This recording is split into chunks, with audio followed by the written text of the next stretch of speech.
Well met. Welcome to another random_14 YouTube video.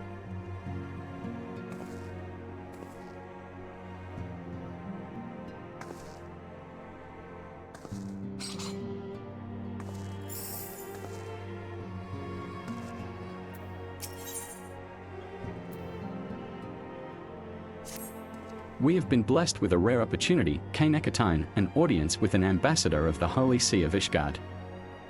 We are to treat with Sir Aymeric, Lord Commander of the Temple Knights, in Camp Dragonhead. It is considered a great honor to serve the Holy See directly as a Temple Knight. Needless to say, their leader wields tremendous political influence. We would be wise to court his favor. For that reason, I consider your attendance essential. If Sir Aymeric wishes to meet the woman behind the legend, I would not deny him the pleasure of your company. The antecedent should see the wisdom of this plan when you request her permission to accompany me to Coerthas. Mayhap you feel this to be a waste of your talents, which could doubtless be put to nobler use. If so, I should remind you that more good can be accomplished with the stroke of a pen than the thrust of a sword.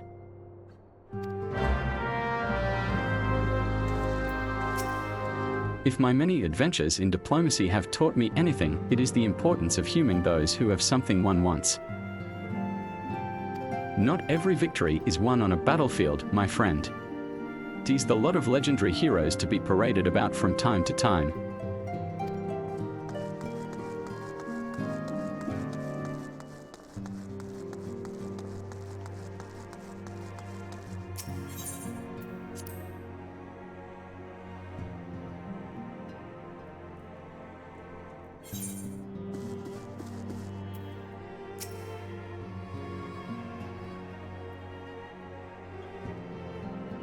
We have received no reports of etheric disturbances or unusual beast tribe activity of late. If Alphinaud believes your presence may help him to secure more favorable terms, I see no reason to deny him.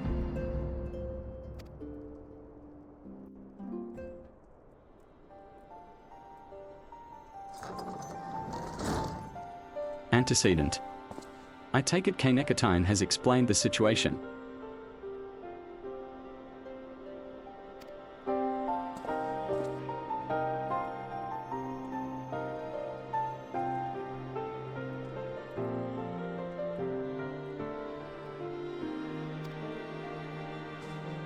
Would that I knew. The question of their motives is one to which I have given no small amount of thought. Alas, I know no more than is generally known.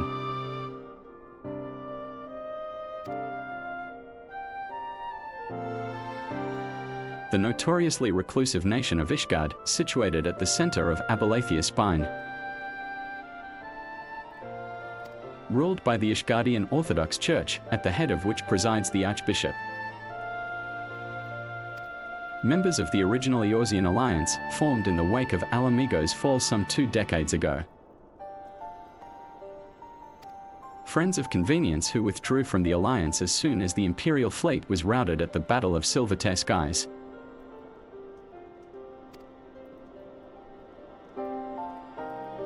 Since which time, their borders have remained closed to all outsiders.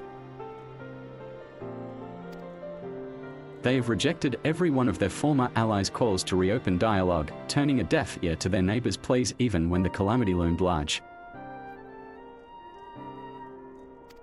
And on the fields of Cardno, where brave men and women laid down their lives in defense of the realm, their banners were conspicuously absent.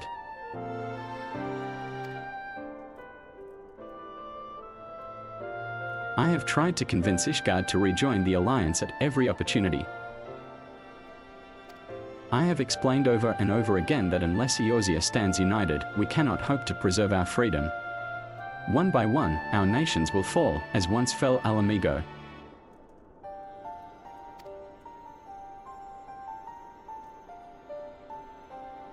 And what have mine efforts yielded? Why, naught. Surely this can be considered a step in the right direction. I should hope so. Rather than the lowly messengers we have been fobbed off with in the past, this time we shall meet with a man of genuine influence. Of course, I am not so naive as to think that they come to us out of the goodness of their hearts. We have something they desire, though I have yet to find out what.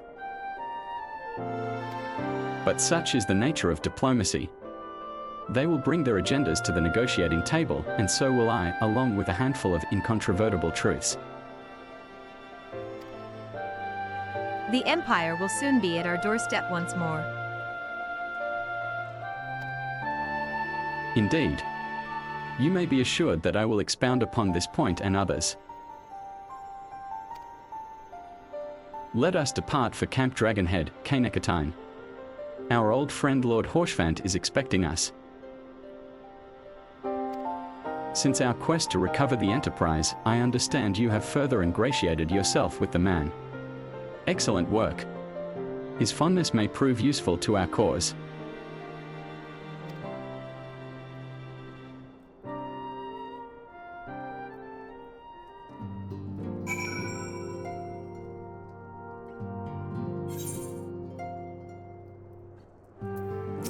Though I know but little of Sarameric, I have faith that Alphinaud's efforts are about to bear fruit.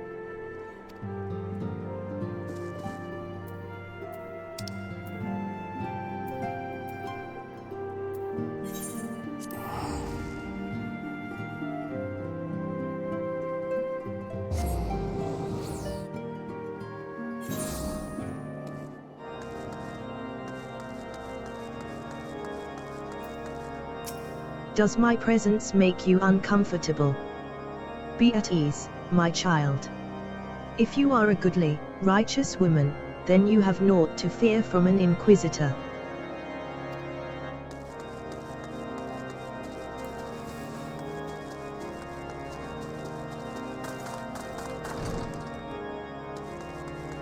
Do not dare question our ways, unbeliever.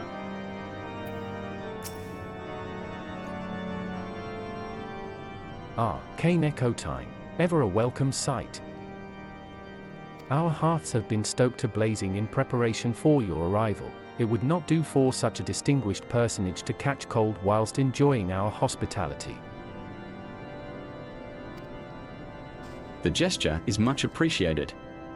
I fear I shall ever struggle in cold climes. Ah, good Master Alphinaud, an honor, as always. Likewise, Lord Horshfant. Forgive us yet another imposition. I fear we have relied overmuch on your aid since you so generously assisted us in locating the Enterprise.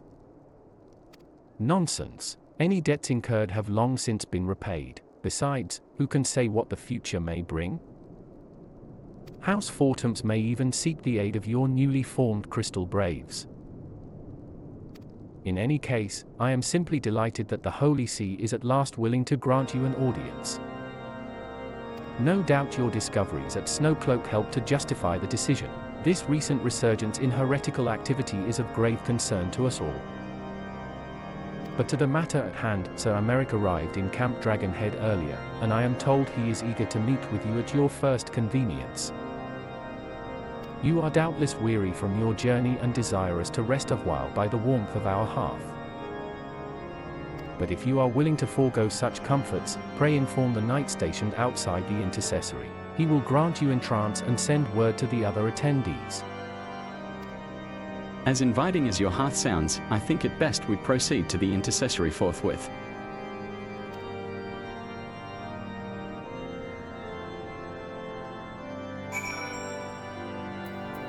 You will find the entrance to the intercessory outside. It's just around the corner to the right. Speak with the guard stationed there when you are ready to begin the meeting. I see no reason to keep Sir Aymeric waiting, do you? Let us proceed to the intercessory.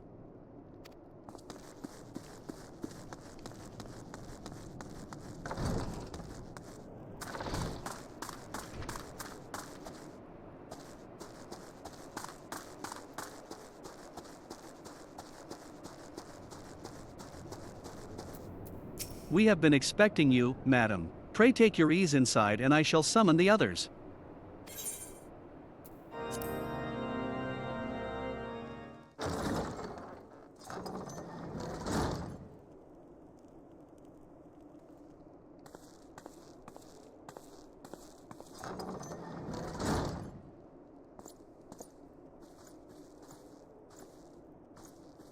Have faith, my friend. You need only state your case with confidence and clarity.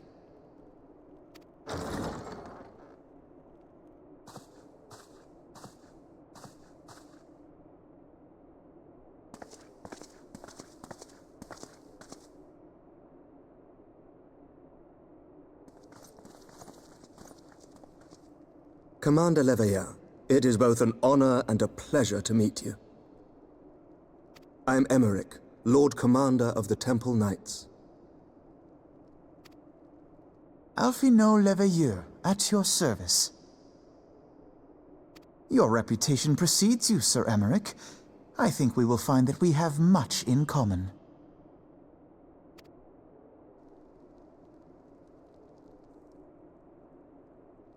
Speaking of reputations, yours towers over us all. Does it not? It does indeed, Lord Commander.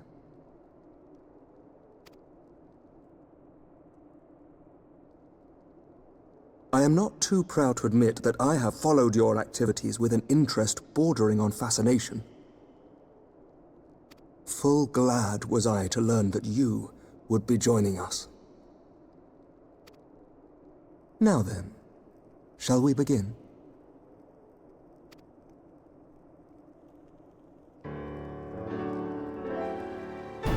We know full well that the Garleans will return in force ere long. What is more, we have yet to achieve a lasting victory over the primal menace. The beast tribes continue to summon their gods, and each incarnation is stronger than the last. Ishgard is not immune to these threats.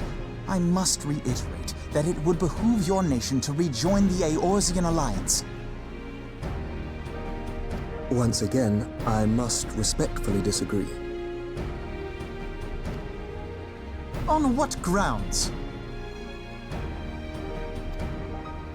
Despite their presence in Kurthus, the Ixal do not concern us. Their territorial claims pertain to Gridanian lands, and it is the people of Gridania whom they harry. Consequently, the Holy See judges this to be a Gridanian affair, and Ishgard does not intervene in the internal affairs of other nations. Even were that not the case, our forces are wholly committed to the Dravanian conflict. We have not the knights to spare. As for the Garleans, we are not ignorant of history. We have observed the rise and expansion of the Empire, and we agree that it is only a matter of time before they resume their campaign in Eorzea. Then surely it would be in our best interests to present a united front. Mayhap one day, but not yet. Gaius van Belsar is dead, and the legion of conscripts he left behind lacks the will to fight. We think it highly unlikely that they will emerge from behind the walls of their castra for some time. Forgive me, but if Ishgard's position has not changed, why did you agree to this meeting?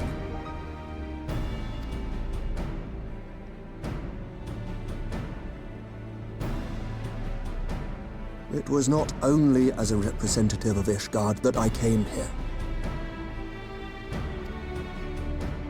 Pardon? It is not within my power to change Ishgardian policy, regardless of my personal feelings. There is, however, one area in which I may exert a measure of influence. Concerns have been raised over the supplies House Forton has offered to Revenant's Toll. These have led to calls for restrictions on the provision of aid to foreign powers. I can ensure that the shipments continue unabated. Sir Emmerich, we would be in your debt. No, you would not. For I require something in exchange.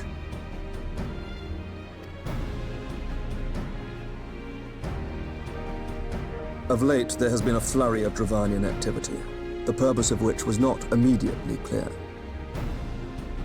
However, Our astrologians have since observed alarming changes in the heavens. The dragon star waxes unnaturally bright, and there are whispers that it portends the resurrection of Midgard-Sorma. The fallen guardian of Silvertear Falls? That's absurd. Full many times have I gazed upon the dragon's corpse still wound around the Agrius, and wondered how different our world might be if it yet lived to plague the skies. I do not know, and I do not wish to know, nor does any son of Ishgard. Yet the mere presence of Dravanian forces is not sufficient grounds to send knights to Mordona, whatever our astrologians say. As I told you before, we have not the forces to spare. But we do.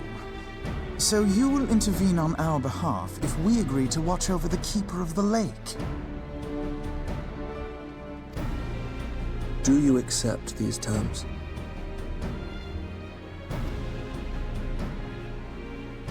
I do. I will see that you are kept abreast of any developments. I regret that we could not come to a similar agreement on other matters, but I understand that you are not at liberty to make such decisions. Nevertheless, I hope that what we have accomplished here today will serve to demonstrate to your countrymen that we can work together towards a common goal. Mayhap one day we shall look back on this moment as the first step towards a united Eorzea. Mayhap we shall, Commander.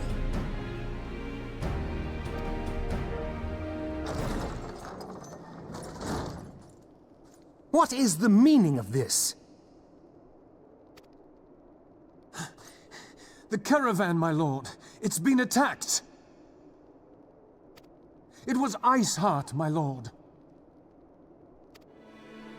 What? By the Fury! All our precautions were for naught?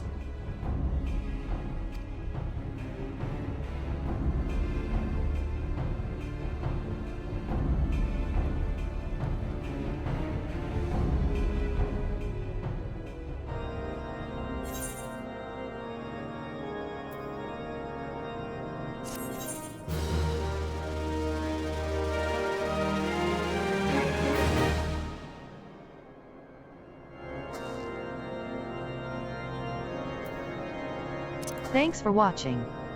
Please like this video and subscribe to my channel. Farewell.